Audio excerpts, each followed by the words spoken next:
ಕೆಲವರೆಲ್ಲ ಟ್ವೀಟ್ಗಳು ನಮ್ಮ ಆಫೀಸ್ಗಳಲ್ಲಿ ಮಾಡ್ತಾರೆ, ನಿಮ್ಮ ಆಫೀಸಲ್ಲಿ ಮಾಡ್ತಾರೆ. ಬೇಡ, ಏನ್ ಬೇಡ, nothing. Opposition leader, constitution very simple. ಯಾರು ಏನ್ ಬೇಕಾದ್ರೂ ಮಾತಾಡ್ಕೊಳ್ಳಿ, ನಾನು ತಲೆ ಕೆಡಿಸ್ಕೊಳಕ್ ಹೋಗಲ್ಲ. ಮುಖ್ಯಮಂತ್ರಿ ನಮ್ಮ ಸ್ಟ್ರೆಂತ್ ಅಂತ ಹೇಳಿದ್ರಿ, ಆದ್ರೆ ಹಿಂದೆ ಇದೇ ಸದನದಲ್ಲಿ ನೀವು ನಿಮ್ ಸ್ಟ್ರೆಂತ್ ಬಗ್ಗೆ ಮಾತಾಡಿದ್ರಿ. ನನಗೆ ಯಾವಾಗ ಮಂತ್ರಿ ಸ್ಥಾನ ಸಿಗ್ಲಿಲ್ಲ, ಎಸ್.ಎಂ. ಕೃಷ್ಣ ಅವರ ಮನೆಗೆ ಹೋಗಿ ಬಾಗಿಲು ಒದ್ದು ಮಂತ್ರಿ ತಗೊಂಡೆ ಅಂತ ಹೇಳಿ. ನಾವು ಆದ ನಿಮ್ ಸ್ಟ್ರೆಂತ್ ಸರ್, ಅದು ನಿಮ್ಮ ನ್ಯಾಚುರಲ್ ಕ್ವಾಲಿಟಿ.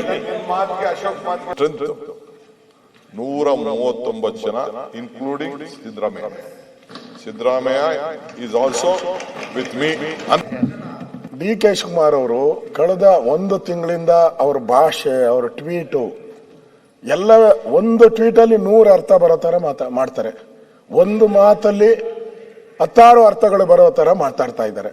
ಅದಕ್ಕೆ ಎಲ್ಲರಿಗೂ ಕನ್ಫ್ಯೂಸ್ ಆಗ್ಬಿಟ್ಟೈತೆ. ನಮ್ಗಂತ ಅಲ್ಲ, ರೂಲಿಂಗ್ ಪಾರ್ಟಿಯವ್ರಿಗೂ ಕನ್ಫ್ಯೂಷನ್. ಈ ಮನುಷ್ಯ ಯಾಕೆ ಹಿಂಗ್ ಮಾತಾಡ್ತಾನೆ? ಅದಕ್ಕೆ ಅವ್ರು ಸ್ಪಷ್ಟವಾಗಿ ಹೇಳ್ಬಿಡ್ಲಿ, ಸ್ಪಷ್ಟವಾಗಿ ಏನು ಅನ್ನೋದು ಅರ್ಥ ಹೇಳಿ. ಈಗ ನೀನು ಬಹಳ ಸೀನಿಯರ್ ಇದೆಯಾ, ಬೇರೆಯವ್ರಕ್ಕಿಂತ ಪಾಪ ಸೀನಿಯರ್. ನಿನ್ಗಿಂತ ಒಂದು ವರ್ಷ, ನಿನ್ಗಿಂತ ಜೂನಿಯರ್ ಸೀನಿಯರ್ ಇದೆಯಾ? ಇಲ್ಲ, ನಿನ್ಗಿಂತ ಒಂದು ಟರ್ಮ್ ಕಡಿಮೆ ಇರ್ಬೋದು, ಬಟ್ ಇವರ ಸೀನಿಯರ್ ಪಾಲಿಟಿಷಿಯನ್. ಸ್ಟೇಟ್ ಅಲ್ಲಿ ನಿನ್ಕಿನ್ನ ಚಿಕ್ಕವರೆಲ್ಲ ಏನಾಗಿರ್ಬೋದು, but still you are a senior man politics ಅಲ್ಲಿ. Opposition leader, constitution post very simple. ಯಾರು ಏನ್ ಬೇಕಾದ್ರೂ ಮಾತಾಡ್ಕೊಳ್ಳಿ, ನಾನು ತಲೆ ಕೆಡಿಸ್ಕೊಳಕ್ ಹೋಗಲ್ಲ. ನಾನು ಒಂದು ಬೇಸಿಕ್ ಪ್ರಿನ್ಸಿಪಲ್ ಅಲ್ಲಿ ಬೆಳ್ಕೊಂಡು ಬಂದಿರೋ, ನಾನು ಒಬ್ಬ ಸ್ಟೂಡೆಂಟ್ ಲೀಡರ್ ಆಗಿದ್ದನು. ಬಹಳ ಚಿಕ್ಕ ವಯಸ್ಸಲ್ಲೇ ನಂಗೆ ಒಂದು ಪಕ್ಷ ಟಿಕೆಟ್ ಕೊಟ್ಟಿದೆ, ಬೆಳೆದಿದ್ದೀನಿ. ಪಾಲಿಟಿಕ್ಸ್ ಅಲ್ಲಿ ಬೇರು ಏನು ಎಂತೆಂಥವ್ರದೋ ಎಲ್ಲ we have seen. Mix and match ಎಲ್ಲ ನೋಡಿದೀವಿ, ಏಟ್ ತಿಂದಿದ್ದೀವಿ, ತೊಂದರೆ ಅನುಭವಿಸಿದೀವಿ, ಜೈಲ್ ಅನುಭವಿಸಿದೀವಿ, ಎಲ್ಲ ಆಗಿದೆ. ಬಟ್ ಈಗ ಪಕ್ಷದ ಅಧ್ಯಕ್ಷ ಆಗಿ ಒಂದು 1 ತಿಂಗಳಿಗೆ 6 ತಿಂಗಳು ಆಗ್ತದೆ, ನಂದು 6 ವರ್ಷ ಆಗ್ತದೆ. 6 years, ಮಾರ್ಚ್ 10th 6 ವರ್ಷ ಆಗ್ತದೆ. ನನ್ನ ಸ್ಟ್ರೆಂತ್ 139 ಜನ, including Siddaramaiah is also with me 100%. No question.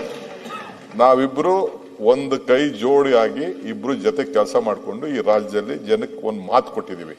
ಆ ಮಾತಿನಂತೆ ನಡಿತೀವಿ. ಇವತ್ತು ನಡಿತೀವಿ, ಮುಂದೆನೂ ನಡಿತೀವಿ. ಕನ್ಫ್ಯೂಷನ್ನೇ ಬೇಡ. ಇದಕ್ಕೆ ಎಲ್ಲ ಕ್ರೈಸಿಸ್ ಅಲ್ಲೂ ಅವ್ರ ಜೊತೆ ನಿಂತಿದ್ದೀನಿ, ಮುಂದಕ್ಕೂ ನಿಂತ್ಕೋತೀನಿ. ಅವರು ನನ್ನ ಕ್ರೈಸಿಸ್ ಅಲ್ಲಿ ಎಲ್ಲಾ ತರದಲ್ಲೂ ನಿಂತ್ಕೊಳ್ತಾರೆ. ಟ್ವೀಟ್ ನೀವು ಯಾವ ರೀತಿ ವಿಚಾರ ಮಾಡ್ಕೊಳ್ತೀರೋ ನಿಮ್ ಬಿಟ್ಟಿದ್ದಷ್ಟೇ.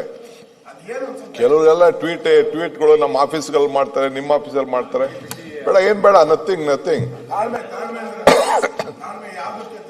ಪೇಷನ್ಸ್ ಅಂದ್ರೆ ಸುಮ್ನೆ ಹಂಗಂತ ಯಾರು ಮಾತಾಡ್ತಾರೆ ಅದಕ್ಕೆಲ್ಲ ಉತ್ತರ ಕೊಡಕ್ ಆಗಲ್ಲ. ಯಾರು ಏನ್ ಮಾತಾಡ್ತಾರೆ ಅದಕ್ಕೆ ಏನ್ ಇಲ್ಲಿ ನಂಬರ್ ಮೇಲೆ ರಾಜಕಾರಣದಲ್ಲಿ ನಿಮ್ ಪಾರ್ಟಿಲಾಗ್ಲಿ ನಮ್ಮ ಪಾರ್ಟಿಲಿ ತೀರ್ಮಾನ ಮಾಡಲ್ಲ, ಪಕ್ಷಗಳ ತೀರ್ಮಾನ ಮಾಡ್ತಾರೆ. ಈಗ ನಿಮ್ಮಲ್ಲಿ ಎಷ್ಟೋ ಜನ ಚೀಫ್ ಮಿನಿಸ್ಟರ್ಗಳು ಚೇಂಜ್ ಆದ್ರು, MLAಗಳು ಚೇಂಜ್ ಆದ್ರು, ಒಂದೇ ಸತಿ ಎಂಟೈರ್ ಕ್ಯಾಬಿನೆಟ್ ಶಫಲ್ ಆಗಿದ್ರು. Politics it is an art of possibility. So ನಾನು ಏನ್ ನಂಬಿದ್ರು ಗೊತ್ತಾ, 1 man with courage makes A majority ಅಂತ. ಒಬ್ಬನೇ ಸಾಕು, ದೃಢವಾದಂತ ನಿಲುವು, ಸಂಕಲ್ಪ ಇಟ್ಕೊಂಡು ಧೈರ್ಯ ಇದ್ರೆ ಸಾಕು. 140 ಜನನೂ ಇರ್ತಾರೆ, 140 ಇನ್ನ ಜಾಸ್ತಿನೂ ಆಯ್ತದೆ. ಸೊ ನೋಡೋಣ, let us see on 28. Sir, ನಿಮ್ಮ ಸ್ಟ್ರೆಂತ್ ನೀವು ಹೇಳ್ತಾ ಇದ್ರಿ 136 ಜನ, ಇನ್ಕ್ಲೂಡಿಂಗ್ ಮುಖ್ಯಮಂತ್ರಿ ನಮ್ಮ ಸ್ಟ್ರೆಂತ್ ಅಂತ ಹೇಳಿದ್ರಿ. ಆದ್ರೆ ಹಿಂದೆ ಇದೇ ಸದನದಲ್ಲಿ ನೀವು ನಿಮ್ ಸ್ಟ್ರೆಂತ್ ಬಗ್ಗೆ ಮಾತಾಡಿದ್ರಿ. ನನಗೆ ಯಾವಾಗ ಮಂತ್ರಿ ಸ್ಥಾನ ಸಿಗ್ಲಿಲ್ಲ, ಎಸ್.ಎಂ. ಕೃಷ್ಣ ಅವರ ಮನೆಗೆ ಹೋಗಿ ಬಾಗಿಲು ಒದ್ದು ಮಂತ್ರಿ ತಗೊಂಡೆ ಅಂತ ಹೇಳಿ. ನಾವು ಆದ ನಿಮ್ ಸ್ಟ್ರೆಂತ್ ಸರ್, ಅದು ನಿಮ್ಮ ನ್ಯಾಚುರಲ್ ಕ್ವಾಲಿಟಿ. ಹೆಚ್ಚಿನ ವಿಡಿಯೋಗಳಿಗೆ ಪ್ರತಿಧ್ವನಿ ಯೂಟ್ಯೂಬ್ ಚಾನೆಲ್ ಸಬ್ಸ್ಕ್ರೈಬ್ ಮಾಡಿ, ಬೆಲ್ ಐಕಾನ್ ಕ್ಲಿಕ್ ಮಾಡಿ.